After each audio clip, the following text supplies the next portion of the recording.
In the name of Allah, who is most beneficent and merciful, dear viewers, Assalamu alaikum. Welcome back to my YouTube channel Sultan English studio. उम्मीद करता हूँ कि आप सब लोग खैरियत से होंगे और अल्लाह पाक हम सब पर अपना करम फरमाए। तो डियर व्यूज़, आज हमारा टॉपिक ऑफ डिस्कशन है 16th century and 17th century novel characteristics.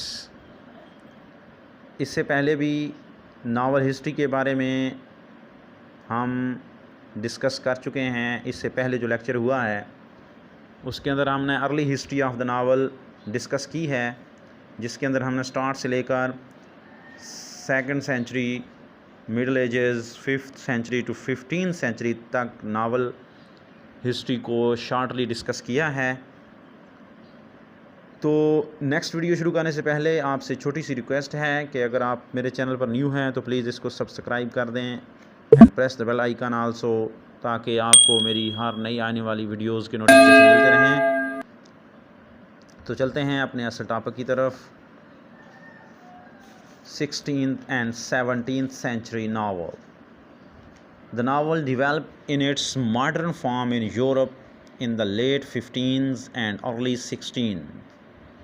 During the flowering of the Renaissance, 14th century to 17th century, a time of renewed interest in learning and culture. Novel जो है अपनी जदीद शक्ल के अंदर Europe के अंदर वो 15th सेंचुरी और 16th सेंचुरी के अंदर डेवलप हुआ। During renaissance period 14th century to 17th century, ये वो टाइम था जिसके अंदर कल्चर और लर्निंग के अंदर जदीदियत आई। Characteristics of 16th and 17th century novel. The subject matter of the early novels reflected the concerns of society in general, including the emergence of the middle class as a social group.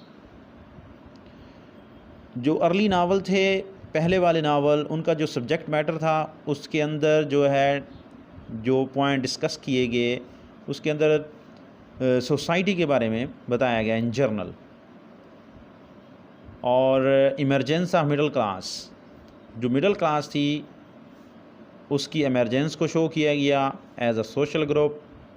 Questioning of traditional religious and moral values, रवायती मजहबी और अखलाकी अक़दार पर question उठाए गए। Curiosity, तजस्सुस के बारे में question किए गए। About the science and philosophy, science और फ़िलासफ़ी के बारे में क्यूरियोसिटी को शो किया गया। And an appetite for exploration and discovery, और एक्सप्लोरेशन, तस्खीर एंड डिस्कवरी के बारे में ख्वाहिश का अजहार भी किया गया। इसके अंदर पिकारेस्क्यू नावल है। The earliest novels called picaresque novel, जो अर्लीस्ट नावल थे उनको पिकारेस्क्यू नावल कहते हैं। वर स्टोरीज़ ऑफ एडवेंचर, ये जो नावल थे ये इसके अंदर मुहिम्मात की कहानियाँ थीं, जिनकी खसूसियात के अंदर रोगिश यानी बदमाश किस्म के लोग, करैक्टर, हु ट्रैवल्ड वाइडली, जिनको सफ़र का बहुत ही शौक़ था, depended on their wits for survival, वो अपनी बका के लिए अपनी जहानत पर इन्हिसार करते थे। And took advantage of those less cleverer than themselves, और उन पर वो एडवांटेज ले जाते थे जो उनसे कम जो है क्लेवर होते थे। In contrast to the poetic romances of chivalry, इसके बरक्स पोइटिक रोमांस ऑफ शिवलरी जो थे, which told of pursuit of high spiritual ideals, जिसके अंदर हाई स्पिरिचुअल आइडियल्स के ताक़ब के बारे में बयान किया गया। Picaresque novel celebrated adventure for its own sake, जो पिकारेस्क्यू नावल थे वो सेलिब्रेट करते थे एडवेंचर को, मुहिम को, फॉर इट्स ओन सेक, अपने लिए। They also were episodic, meaning that the story was told in a series of episodes. ये एपिसोडिक थे, यानी इसके अंदर कहानी को जो है सीरीज़ की शक्ल में, एपिसोड की शक्ल में बयान किया जाता था। That did not depend on one and other to make sense. ये एक दूसरे पर इन्हिसार नहीं करते थे फ़हम के लिए। A major picaresque novel was Lazarillo de Tormes. ये 1554 में लिखा गया। ये एक रैम्बलिंग, अनानमसली, बेतरतीब है, बेतरतीब शक्ल में लिखा गया इसको। स्पेनिश वर्क, ये हस्पानवी ज़ुबान में लिखा गया। That traces the miss adventures, जो मिस एडवेंचर्स को की निशानदेही करता है, जो एक लड़का करता है in his way in a world of savage peasants, दुनिया के वहशी किसानों के रास्ते में, करप्ट क्लर्जी के रास्ते में। Conveying nobles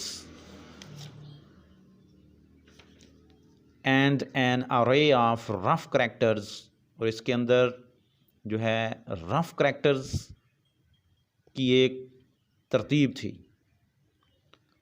through his experience, वो अपने तजर्बात की बुनियाद पर, लाज़ारो जो है, जिसको हम, जो इसका मेन करैक्टर है इस नावल का, learns the art of survival, वो अपने बचने का जो है फ़न, अपनी बका का फ़न सीखता है।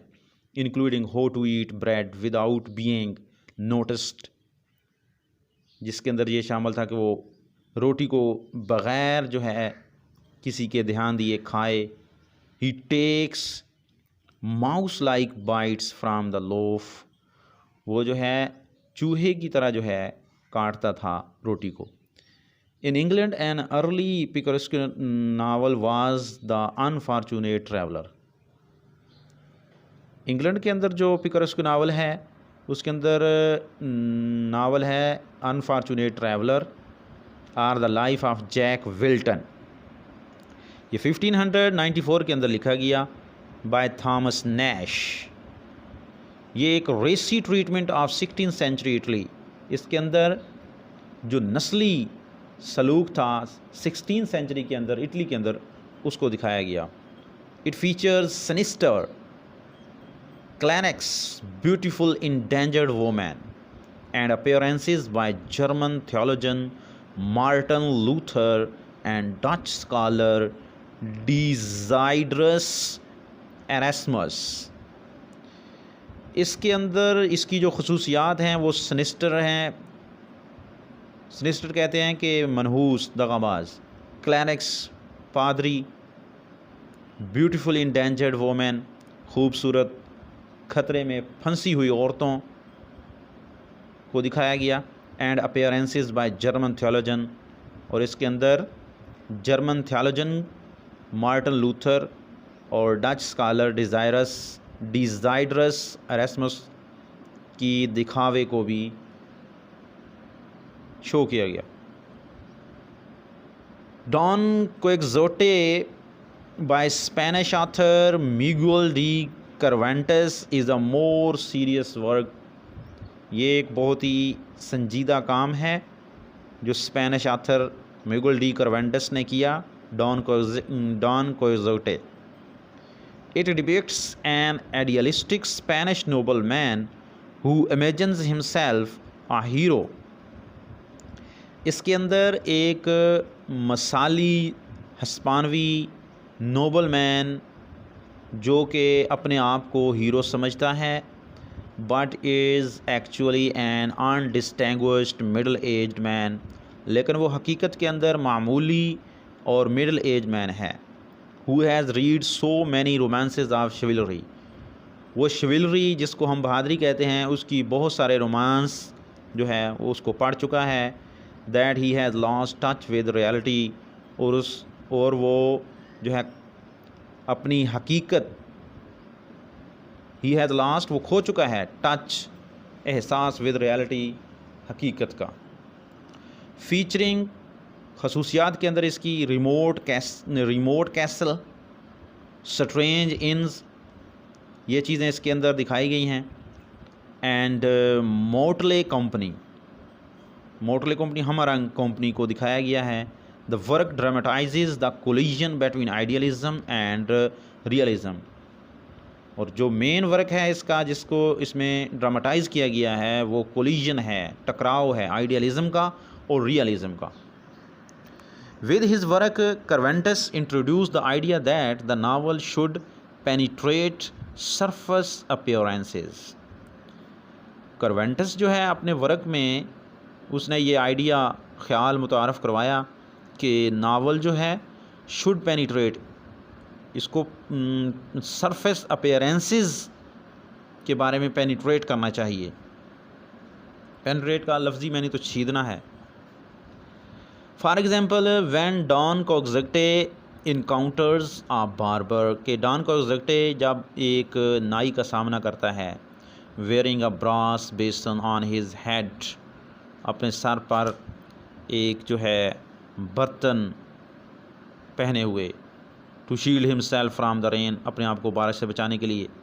Don Quixote thinks that the basin is a magical golden helmet, वो इसको ये समझता है कि ये जो बर्तन है ये एक जादुई सुनहरी हेलमेट है। His mistake represents the idea that things are not always as they appear, इसकी जो गलती है वो ये दिखाती है कि उसका ख्याल, जो उसने ख्याल किया कि things are not always as they appear, कि चीज़ें जो हैं हमेशा वैसी नहीं होती जैसी वो दिखाई देती हैं। Despite Don Quixote's foolish misinterpretation, the work is not cynical and deflating, but instead celebrates the freedom that dreaming and idealizing can provide to people. Don Quixote की जो अहमकाना तशरीह है कि वर्क इज़ नॉट सिनिकल, कि काम जो है वो सिनिकल नहीं है, एंड डीफ्लेटिंग भी नहीं है, but instead celebrates the freedom, लेकिन वो कहता है कि ये सेलिब्रेट करता है फ्रीडम, आज़ादी को, दैट ड्रीमिंग, जो कि ख्याली है, and idealizing can provide to people, जो आज़ादी that dreaming and idealizing can provide to people, जो लोगों को फ्राहम की जा सकती है। Decline of the novel, the novel made few major advances in the 16th century। 16th century के अंदर तो काफ़ी इसके अंदर नावल के अंदर एडवांसेस हुई, तरक्की हुई। During that century public interest in the drama was strong, इस सदी के दौरान जो ड्रामे के अंदर लोगों का पब्लिक इंटरेस्ट था वो काफ़ी स्ट्रांग था। And English masters such as John Milton and John Dryden wrote outstanding narrative poetry, और जॉन मिल्टन और जॉन डन ने जो है बहुत ही आउट क्लास नरेटिव पोइट्री लिखी। Many people considered the new form of the novel cheap and vulgar compared with drama and poetry, बहुत सारे लोगों ने ये ख्याल किया कि जो नावल की न्यू शक्ल है वो चीप है, वुल्गर है ड्रामे और पोइट्री की निस्बत। It also seem to require less skill to create than verse did, और ये भी दिखाई देता है कि इसके लिए लेस स्किल की ज़रूरत होती है दैन वर्स, पोइट्री की निस्बत। And its subject matter was rarely as refined as that of the other literary forms, और इसका जो सब्जेक्ट मैटर है वो भी काफ़ी हद तक रिफाइंड होता है दूसरी लिटरेरी फॉर्म्स की निस्बत। One exception was la Princesse de Cleves, an elegant work by French writer Maria de la Fayette about a married noble woman who falls in love with another man। तो इसके अंदर एक French writer जिसने ये princess of क्लेव्स लिखा, ये बहुत ही शानदार काम था। ये एक शादीशुदा नोबल वोमेन के बारे में था जो एक दूसरे शख्स के साथ लव में मुब्तला हो जाती है। She keeps her feeling a secret and does not remarry. वो अपनी फीलिंग्स को पोशीदा रखती है और दोबारा शादी नहीं करती, even after her husband death, जहाँ तक कि अपनी खामद की मौत तक। The courtly setting of the book placed it apart from the picaresque adventure tales. इसकी जो सेटिंग थी नावल की, उसने इसको पिकरेस्क्यू एडवेंचर टेल से अलहदा रखा। The book also treats the emotional states of its characters. ये जो बुक है ये इमोशनल स्टेट्स करैक्टर्स की जो है उसको ट्रीट करती है इन मच मोर डेप्थ, बहुत ज़्यादा गहराई में, than the picaresque novel do, जैसे पिकरेस्क्यू नावल करता है। तो डेव्यूज़ ये थी short history 16 and 17 century novel. Video अच्छी लगी तो इसको लाइक एंड शेयर करें, मेरे चैनल को सब्सक्राइब करें, कमेंट सेक्शन में कमेंट ज़रूर कीजिएगा। अपना बहुत सारा ख्याल रखिएगा। Thank you for watching. अल्लाह हाफिज़।